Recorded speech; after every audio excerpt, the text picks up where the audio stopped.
We're so happy to be here in Haiti again at the Oasis Institute with my dear friend Lionel Pressoir. May I make a correction?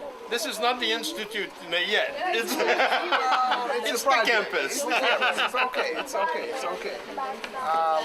Lionel Pressoir is a primary partner of the Haiti Support Project through Destination Haiti Foundation. He is a multi-dimensional businessman who does many things. Restaurant, he has one of the finest restaurants in Haiti. He has built many projects in Haiti, many hotels and other structures. He has something called Tour Haiti, which is a business which takes Dan Rather and Jacqueline Charles. I mean, he has this expansive piece that he does.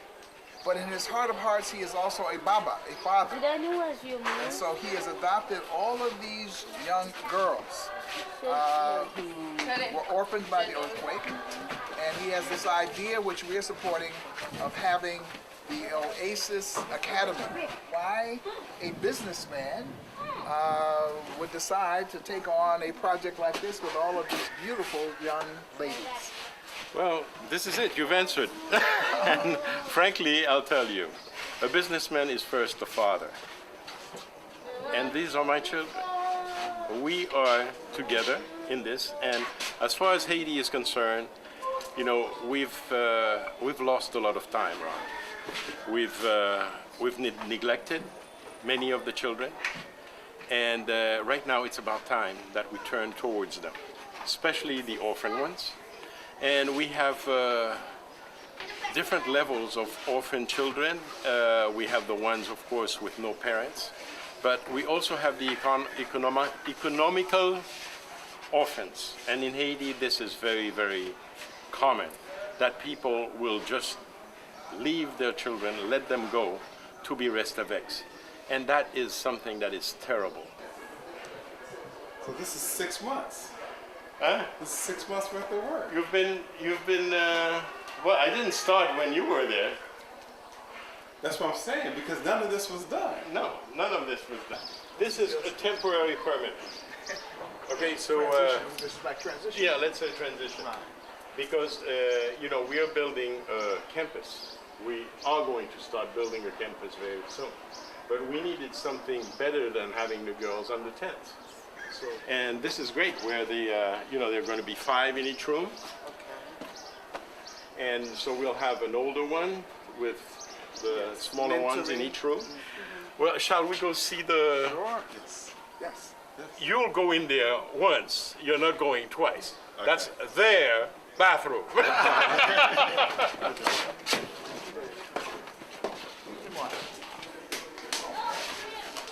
4 toilets, 4 showers for the children, and we are going to have like a lunchroom, study room, everything right here. And here, you know, we started building, and then I had to stop because of this. We have, 34 girls now. So you had 6. You had one time you had almost 40. So 40, and you know, we found parents that took some of them back, which is a good thing. And no boys, so this is only a girl camp. Okay. So as far as schooling, they all go to school. Okay, every day? They all go to school, and the Haiti Support Project gave them their school supplies. Okay. When a parent can, you know, remove that relationship between parent and child. So we need to change that, and education is the most important part. And Oasis Institute Foundation is going to receive children, and we are going to make sure that they receive the best education so that they can be part of Haiti's future, not go away, not to be at the service of people as child slavery and things like that. We need to look at things a different way, and this is what we're doing. Well, one of the things that attracted the Haiti Support Project to this idea is that instead of taking the children out of Haiti, and there are many who were being taken out of Haiti after the earthquake, and frankly there were many African Americans who looked at that and said, well, wait a minute, we would like to adopt. But we had a task force under the leadership of Leonard Dunstan, President Emeritus of the National Association of Black Social Workers. And we had a meeting of the minds because we were saying, wait a minute, why should we take the children out of Haiti? Why don't we keep them there and they can become the new engaged citizens and leaders of the future? And you said the same thing. So this is not about taking them out. It's about having them, all these young, bright, beautiful children become the new engaged citizens and leaders of the just country. look at them. Look how beautiful they are, and they are smart on top of it. So why should we let them leave the country? We need them to build the country with us. And this is something our institute, Oasis Institute, definitely will not put up anyone for adoption. We have a program called Adopt a Child at a Distance, which we are pushing so that you can help us keep the children here. And you will be part of that child's family. So you can adopt that child. You are also a sponsor for that child, but that child needs to think that somebody special is going forward with them. And this is what the program of Adopt a Child at a Distance is all about.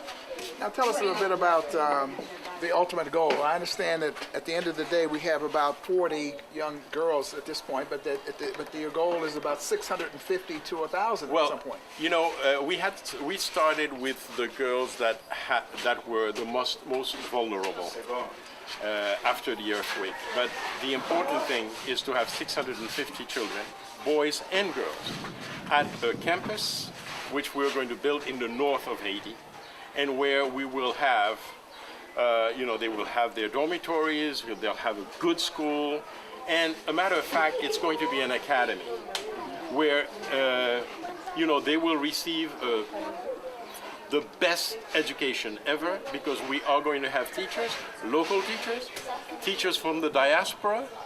We are going to have foreign teachers.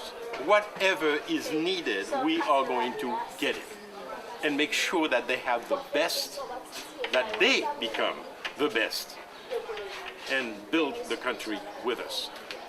Finally, one of the things that we are going to be doing with the Haiti Support Project, along with the Institute of the Black World 21st Century Task Force on the Preservation of Children and Families in Haiti, we're launching a campaign to help you raise $2 million for the Oasis Academy. Now, we've already made some small contributions, but we're going to be right there with you as you help build this.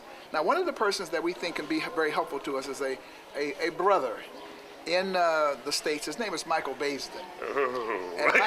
And Michael Baisden is not just the ordinary radio talk show host. He was on the air on January 12th because George Fraser came and told him about our work. And Michael Baisden said that he was going to help do the work that we're doing here in Haiti. Here's a man who helped with a justice campaign for a group of African Americans who was being unjustly accused in a place called Gina, Louisiana. He launched the campaign to get 1 million mentors for young people in the United States of America. Wow. While President Obama was doing the healthcare initiative, he had free health clinics all across the country. He also did work around Haiti, during the course of the earthquake, Alonzo Mourning and others. So now you have the attention and the ear of one of the most powerful personalities, but not more than a personality, somebody who really cares and who wants to connect with us. What do you want to say to Michael Baisden? Well, Michael, number one, I want to thank you. And at the same time, I must say that we are all part of the African diaspora. And these children are our sisters. We're going to have our brothers with us also on that at that academy. And it is so important, and I'm putting the emphasis on it, that the African Americans understand that the African Haitians are brothers. We are coming from the same diaspora. And to us, it is so important that these children can relate to their American brothers. And this is so important. So many children are being adopted in Europe. So many children are being adopted in Canada, but they are going to families where they have problems later on in life. this is one of the reasons why we want to keep them here, but at the same time, we are looking for parents who can understand, give them all the love, but mainly the understanding that comes with culture, if you know what I mean.